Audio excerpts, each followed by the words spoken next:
दोस्तों, आज इस कहानी का अंतिम भाग पब्लिश किया जा रहा है, लेकिन कड़वा सत्य ने इस कहानी के अंतिम भाग को दो अलग-अलग अंत के साथ पब्लिश करने का सोचा है। तो आज अंतिम भाग का पहला एंड पब्लिश किया जा रहा है, जो कि बहुत इंटरेस्टिंग है। लेकिन इसका एक दूसरा एंड भी कड़वा सत्य ने लिखा है, जो कि इससे भी ज़्यादा इंटरेस्टिंग है। और अगर आप लोग चाहते हैं कि इस कहानी का अंतिम भाग उस दूसरे एंड को भी पब्लिश कर दिया जाए, तो कमेंट में यस लिखना मत भूलिएगा। तो चलिए शुरू करते हैं। दोस्तों, अब तक की कहानी में आपने देखा कि विश्वास की पहली पोस्टिंग एक सुनसान और रहस्यमय गांव शैतानपुर में होती है, जो घने जंगलों के बीच बसा हुआ है। वहां उसे एक पुराना सरकारी बंगला मिलता है, जिसकी हालत बेहद ख़राब होती है। उसी रात केशव रसोइया अपनी बेटी तारा के साथ वहां आता है और घर के काम संभालने लगता है। तारा बार बार विश्वास को चेतावनी देती है कि शाम के बाद घर से बाहर ना निकले, लेकिन विश्वास उसकी बातों को हल्के में लेकर बाहर चला जाता है, जहां उसे पायल और चूड़ियों की आवाज़ें, रहस्यमयी हंसी और किसी अनदेखी परछाई का एहसास होता है। अगले दिन गांव वालों से बात करने पर उसे पता चलता है कि शाम के बाद इस गांव में कुछ अजीब होता है और लोग डर के मारे घर से बाहर नहीं निकलते। धीरे धीरे विश्वास के साथ अजीब घटनाएं होने लगती हैं। कोई उसका नाम पुकारता है, कोई उसके पीछे चलता है, लेकिन दिखाई कोई नहीं देता। फिर मुझे यानी कि विश्वास को अपने ऑफिस का प्यून बिरजू द्वारा काफ़ी कुछ पता चलता है कि कैसे चुड़ैल ने उसके पिता को मार डाला था। और फिर एक सच्चाई सामने आती है जब बंगले का चौकीदार रामदीन अपनी बेटी चंपा के साथ आ जाता है और मुझे बताता है कि केशव नाम का रसोइया तो 5 साल पहले ही मर चुका है और उसकी कोई बेटी नहीं थी।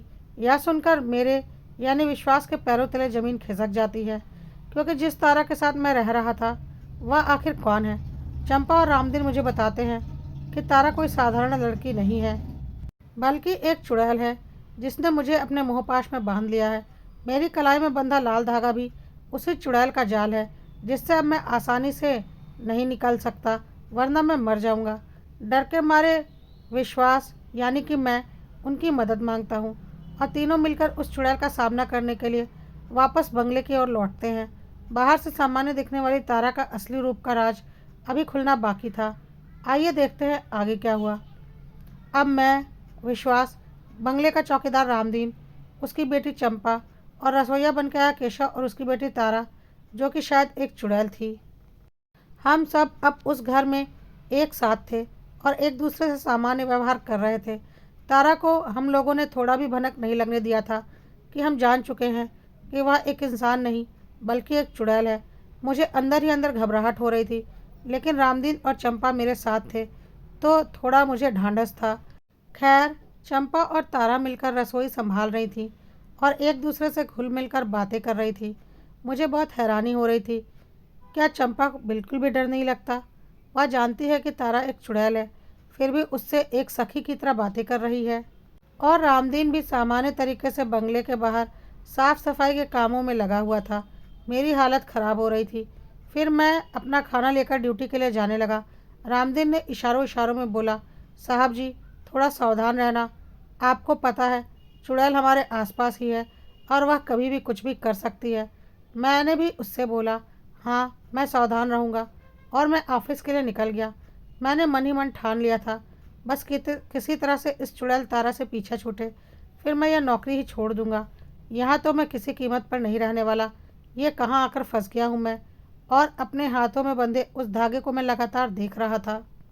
मेरा दिल कर रहा था कि उस धागे को मैं तोड़कर फेंक दूं, लेकिन फिर चंपा की कई बातें मुझे याद आ रही थी कि अगर मैंने उस मोहपाश के धागे को तोड़ा तो शायद मैं जिंदा नहीं बचूंगा। बेचैन हो चुका था मैं, और अब दोपहर होने ही वाली थी कि एकाएक चंपा मेरे पास आई और बोली, साहब जी, मैं कुछ राशन लेने के बहाने घर से बाहर निकली हूँ। तारा को कुछ भी पता नहीं है, वरना वह हम सबको मार डालेगी। चलिए, मैं आपको एक तांत्रिक के पास लेकर चलती हूँ और वहाँ पर चलकर आपके हाथ में बंधे इस मोहपाश के धागे को खुलवा देते हैं। फिर हम सब वहाँ से भाग जाएंगे, वरना यह तारा किसी को ज़िंदा नहीं छोड़ेगी। मैंने बोला, हाँ हाँ, चलता हूँ। कुछ देर रुक जाओ, एक ज़रूरी फ़ोन आने वाला है, जरा मैं वो काम निपटा लूँ, फिर चलते हैं। चंपा ने बोला, साहब जल्दी कीजिए, वक्त बहुत कम बचा है। अगर तारा ने जान लिया कि हम सब उसकी सच्चाई जान चुके हैं तो वह किसी को भी ज़िंदा नहीं छोड़ेगी। मुझे बहुत घबराहट हो रही थी। मैंने बोला, हाँ ठीक है, बस 10 मिनट लगेंगे, उसके बाद तुरंत निकलते हैं।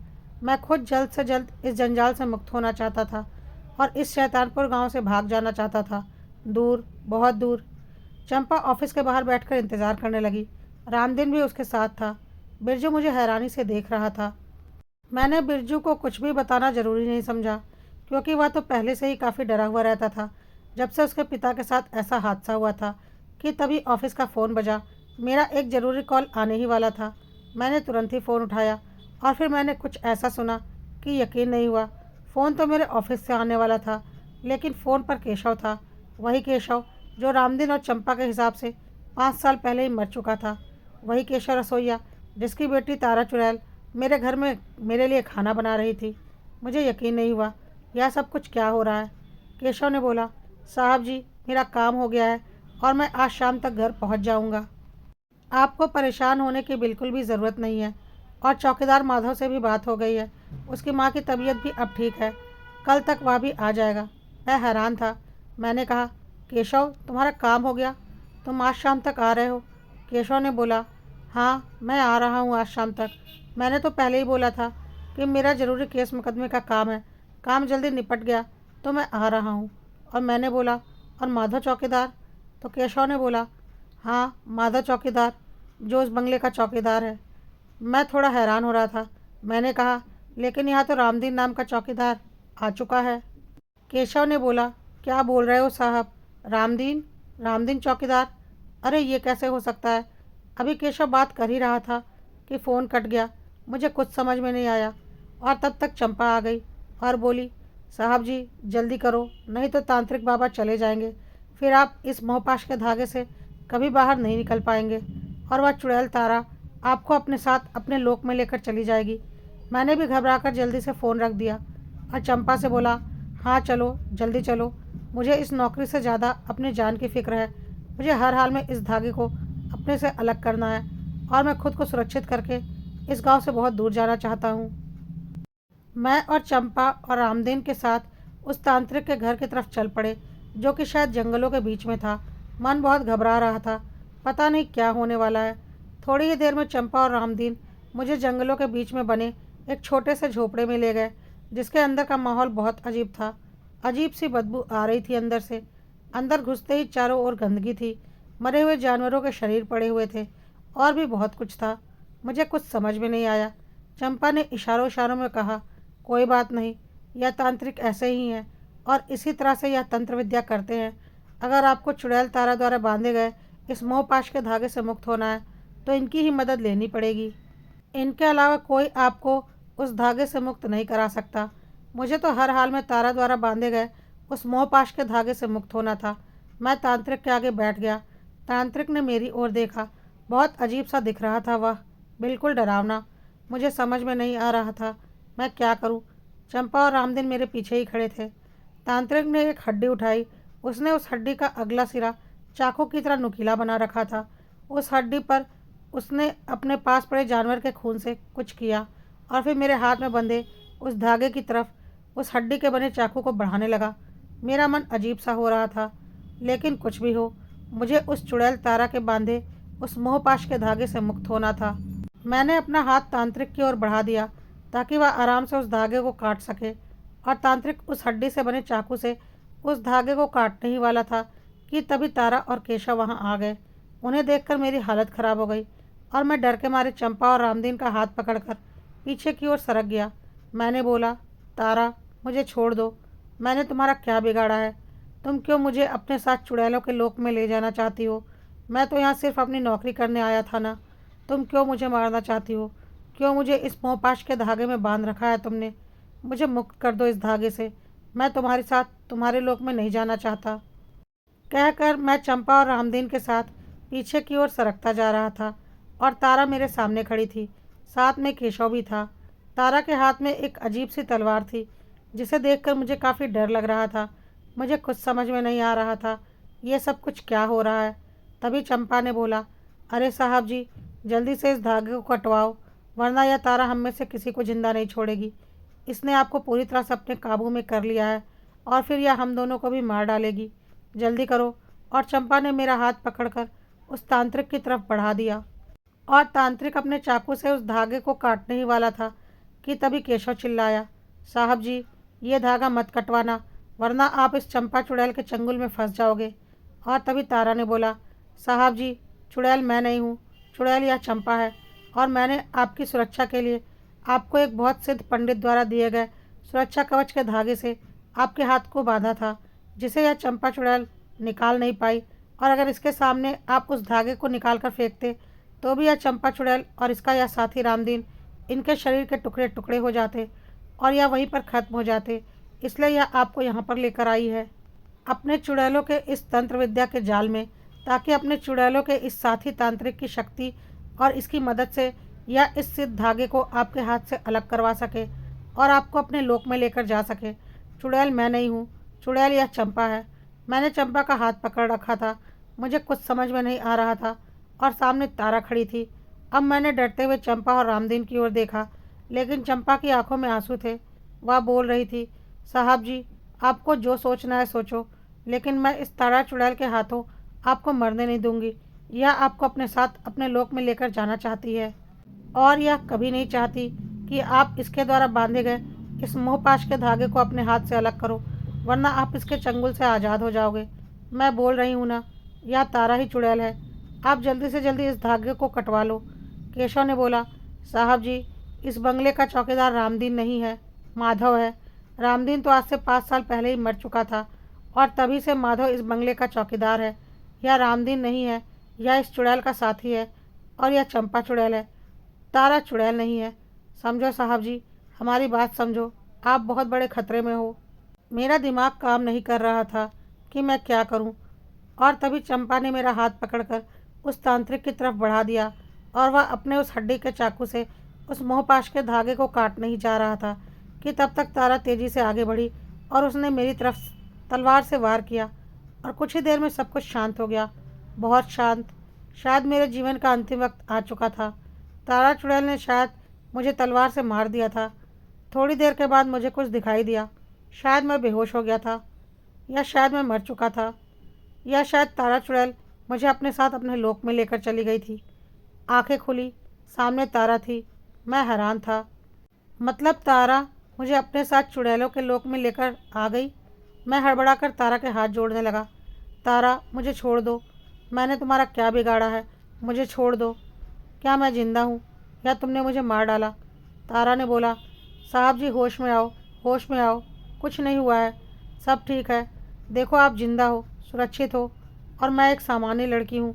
मैं कोई चुड़ैल नहीं हूँ, मैं एक सामान्य लड़की हूँ और मेरे हाथ में यह तलवार या देवी माँ के मंदिर से मैं लेकर आई हूँ।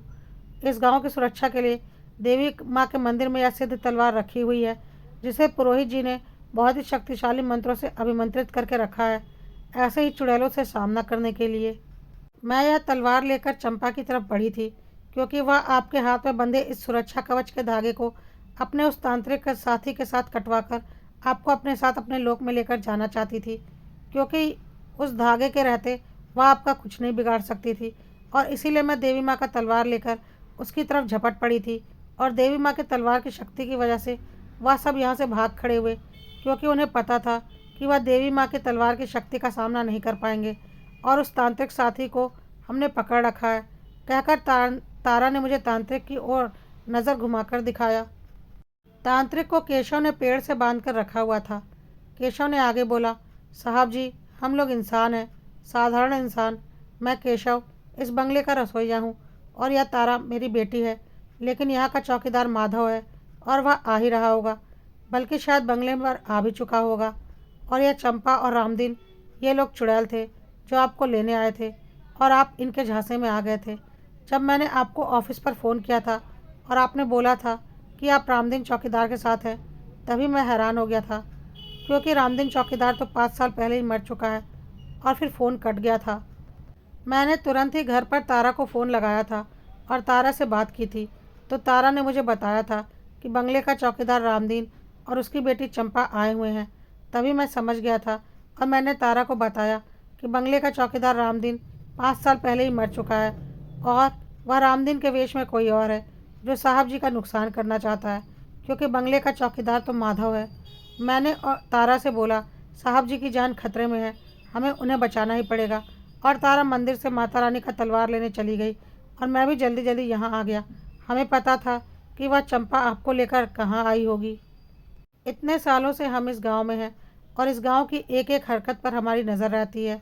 और हमें यह भी पता था कि उस चंपा चुड़ैल का सामना करने के लिए देवी माँ के तलवार के अलावा और कोई रास्ता नहीं है। और देवी माँ की तलवार लेकर तारा जैसे ही उनकी ओर बढ़ी, रामदीन और चंपा यहाँ से गायब हो गए। और इस तांत्रिक को तो हमने पकड़ लिया। बहुत दिनों से इसकी तलाश में थे हम, पर डर के मारे कोई इस जंगल के अंदर आना ही नहीं चाहता था। पर आज हिम्मत करके और देवी माँ की तलवार के भरोसे हम इस जंगल में आ ही गए हैं। अब इस तांत्रिक को हम नहीं छोड़ेंगे। हमारे गांव के बहुत से लोगों को इसने उस चंपा चुड़ैल के भेंट चढ़ाया है, जिन्हें वह अपने लोक में लेकर जाती है, अपनी आयु बढ़ाती है, अपनी संतानें पैदा करती है और अपने चुड़ैलों का एक लोक बना रही है। और हम जिंदा इंसानों को ख़त्म कर रही है, जिसमें यह तांत्रिक उसका पूरा साथ देता है। मुझे अभी भी कुछ समझ में नहीं आ रहा था, मैं किस पर भरोसा करूं और किस पर भरोसा ना करूं। मेरा दिमाग काम नहीं कर रहा था। तारा ने बोला, साहब जी, मुझे पता है आपको अभी भी हम पर भरोसा नहीं हो रहा, लेकिन आपको ईश्वर पर तो भरोसा है ना। चलिए गांव के मंदिर में चलिए, क्योंकि एक मंदिर में चुड़ैल कभी नहीं आ सकती। और तारा मेरा हाथ पकड़कर मुझे गांव के मंदिर की तरफ लेकर जाने लगी। केशव उस तांत्रिक को पकड़कर गांव की तरफ लेकर आने लगा। जल्दी हम गांव के अंदर पहुंच गए। शाम हो चुकी थी, सब लोग अपने घरों के अंदर दुबके थे, लेकिन तारा मुझे लेकर मंदिर के अंदर जा चुकी थी और ज़ोर ज़ोर से मंदिर की घंटियां बजा रही थी। लगातार मंदिर की घंटियां बजने की वजह से आज हिम्मत करके लोग घरों से बाहर आए थे और जल्दी गांव के लोग मंदिर पर जमा हो गए। वह लोग हैरान थे, तारा यह क्या कर रही है। अब मुझे समझ में आया, तारा सच कह रही थी। तारा कोई चुड़ैल नहीं थी, बल्कि एक इंसान थी। चुड़ैल तो चंपा थी, जो मुझे अपने साथ ले जाना चाहती थी, लेकिन तारा ने अंतिम वक्त पर आकर मुझे बचा लिया था। तारा का यह एहसान मैं ज़िंदगी भर नहीं भूल सकता था। मैंने तारा से पूछा, तुमने मेरे लिए अपनी जान जोखिम में क्यों डाली? चंपा तो मुझे लेकर जा चुकी थी, तुम चाहती तो चुपचाप वहाँ से भाग जाती, लेकिन फिर भी तुम मुझे बचाने जंगल तक आई।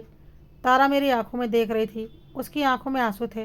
तारा ने बोला, पता नहीं क्यों साहब जी, मैं आपको मरते हुए नहीं देख सकती थी। जैसे ही बाबू ने मुझे चंपा चुड़ैल के बारे में बताया, मैं तुरंत ही आपको बचाने के लिए निकल पड़ी। पता नहीं क्यों, लेकिन आप मेरे लिए बहुत कीमती हो बाबूजी। मैंने तारा से बोला, तुम भी मेरे लिए बहुत कीमती हो तारा। और मैंने वहीं मंदिर में रखे सिंदूर को उठाकर तारा की मांग में भर दिया और उसे हमेशा हमेशा के लिए अपना बना लिया।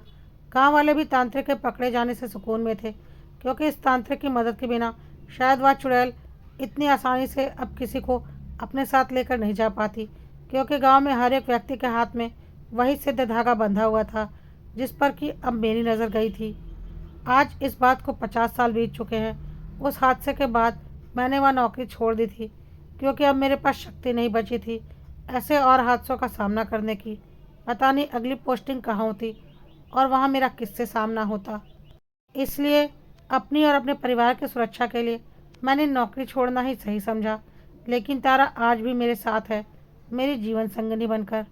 और यही मेरी 50 साल पुरानी कहानी थी, जो कि एक चुड़ैल के साथ साथ एक सच्चे प्यार की भी कहानी थी, जिसने अपने साथी को मौत के मुंह से खींचा था और आज तक अपने साथी के साथ हर कदम पर साथ निभा रही है। मैं अपनी तारा से बहुत प्यार करता हूँ और तारा भी मुझसे बहुत प्यार करती है।